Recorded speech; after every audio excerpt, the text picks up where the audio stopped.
People of the Purple Butterfly here, otherwise known as People7 on Twitter and YouTube, People elsewhere on the internet. My blog is located at purplebutterfly-people.blogspot.com. My soaps, Purple Butterfly soaps, can be located at people.etsy.com. And my t-shirt designs, purplebutterfly-people.tmail.com. And earlier today, I took 2 tablespoons of this and put it with a cup of distilled water, a 1/4 cup of various oils, sapphire, rice bran, olive, and heated it up, blended it together, and now I have lotion. It's a thick lotion too. Look at her. Yap, yap, yap, yap. And then after it cooled down enough, I put some preservative with it, and now I have a very thick, still warm lotion that I kind of designed for my skin, but mostly I had my hair in mind, so I used it to moisturize my hair. And yeah, I can still feel the moisture even though it has dissolved completely into my skin. Look at her. Yep, but my hair feels just the slightest bit wet because until the moisture of it all goes away, you know, with the oils, this is definitely working as a moisturizer. Yep. So I decided go ahead and oil my scalp with it, see how it works out. And yeah, I mean, I can see a little bit of white right there. Stands to reason it's a white cream. But after I put my bonnet on for 5-10 minutes or overnight, the white will go away and I'll be left with the moisture.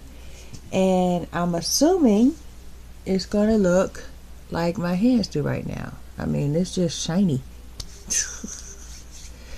But not greasy. So, yeah. I wanted to see if I could do it. Every recipe I had was starting at 32 fluid ounces. It's like, really? I don't want that much. I just needed a cup of lotion. And then the only container I have for lotion is my 14-in-1 container. This holds, if you go by bulk, 14.5 ounces and 8 ounces. Then the weight of the oil, so forth and so on. This is 1.5 cups of lotion and then 1% of the preservative. And that's all I needed. I figured if I needed more, then I can just make more. But before you commit to big batch or whatever, you might want to see if the process is going to work for you. And I only needed a little bit to see if it was something that I can stand to do continuously. And it is. It's scented like almond. So now I'm thinking, okay, got the basic out the way, you got the technique down pat, so forth, so on. That stuff was liquid when I first combined it, and I'm going, oh wow, it's not going to thicken up at all. I was this close to putting more e-wax in, and then it went from liquid that was like gurgling to and it was thick, like right now. It's like, oh, that's what they meant by wait for the burp. I get it now, because when they said wait for the burp, I thought they meant that gurgling, but it will literally go and then everything that you're blending from that moment on is thick. So I know to wait for that burp. And then I took this thing here.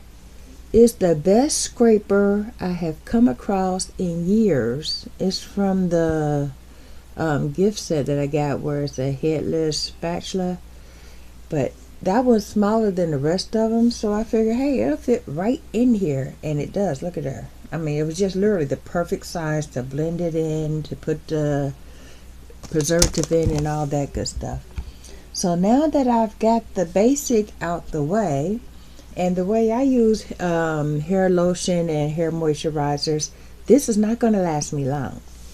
So that gives me enough time to infuse some fenugreek oil and some hibiscus, and put everything together the way I would normally do it, with the brahmi and amla and all my little fun ingredients, and maybe a little bit almond or peppermint, all my fun ingredients, including the scent. Put it with some emulsifying wax. I got a whole bunch of distilled water in there. I also have Rubio's tea. I also have coffee. I'm going to put all those together at my discretion and make a lotion that's tweaked for my hair. So that way, the 14-in-1, this will be the new format for the 14-in-1. It won't be Hawaiian Silky 14-in-1. It'll be Purple Butterflies hair conditioner, or Purple Butterflies hair gloss, or I gotta tweak the name too. But in the meantime, look at her. It's unraveling because of the moisture, and my curls are back. So, yeah. I'm gonna put this under a bonnet, give it 20 minutes, and see if it does what all my favorite hair conditioners do. And that is immediately absorb the water, but leave enough moisture where your hair is not dry and crunchy, especially since there's no protein in this mix. There's olive oil, safflower oil, rice bran oil, almond scent, and water, and the emulsifying wax, and the Germaban, or Germaban. This stuff here is a preservative. Germaban 2. I might actually get some Optifin too, because I hear more good things about Optifin than I do about Germaban. Germaban is your basic. Optifin would be your extreme. So basically, if you're just doing some stuff around the house, this is your broadband preservative. If you're doing something for commercial use, like I'm going to ship it out to the world, yeah, you might need Optifin for that because it's stronger.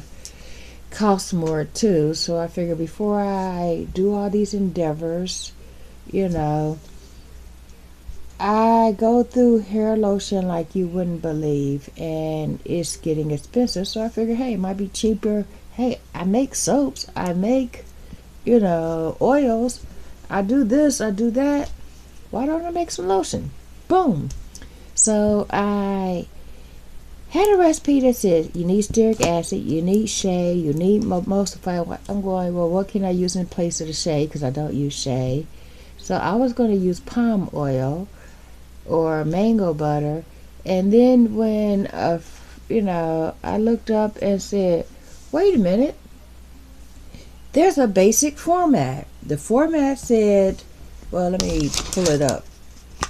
The format basically said, basic instructions, you need 70 to 80% water, 3 to 6% emulsifying wax, 3 to 5% stearic acid, and the rest of the recipe is your oils and butter weight. So I'm going, and then somebody said, oh, you don't even need stearic acid. That's for if you're going for, you're using a hard butter, blah, blah, blah. And I went, oh.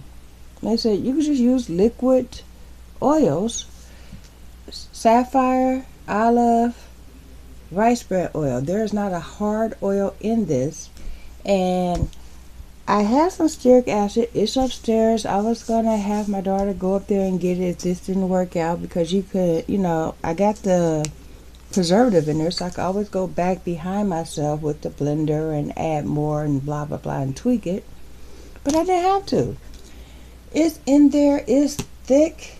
It's actually thicker than I was going for. Look at there.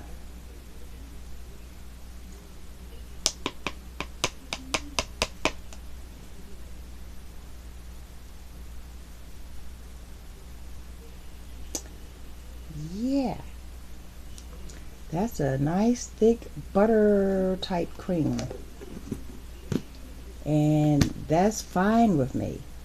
And should I need more moisture, I could always add more distilled water or more oil. And yeah. So my hand cream slash lotion slash hair oil slash conditioner, it's all of that. So yep. And after I decide what combination I need for my hair, because I do an Ayurvedic challenge, and this well, you can't even see that without it, you can see the top. I'm not going to risk spilling this on my bed. But this is Neemic oil, as in it's got neem, it's got fenugreek, hibiscus, brahmi, shakai, or shikaki, however they want to say it, and amla in it. So I figure if nothing else, I can take that oil that I use continuously on my hair, add it with the emulsifying wax and enough distilled water to give it a base, make a lotion out of that. It's already in a 16-ounce container. So I'll just pour it back in the container when I'm done. And then depending on how that comes out, because I would still have to strain that because the fenugreek seeds are literally at the bottom, the hibiscus is at the bottom, so forth, so on. So I would have to strain that first, but I can still do it and see how that works, and then tweak my recipe and get more jars like this that I'm more familiar with and keep it moving. Anyway, thought I'd share that. This has been People7 on Twitter and YouTube, People elsewhere on the internet. My blog is located at purplebutterfly-people.blogspot.com, and my soaps, Purple Butterfly Soaps, can be located at people.etsy.com. My t-shirt designs, purplebutterfly-people.tmail.com. Y'all stay blessed, stay tuned. Bye now.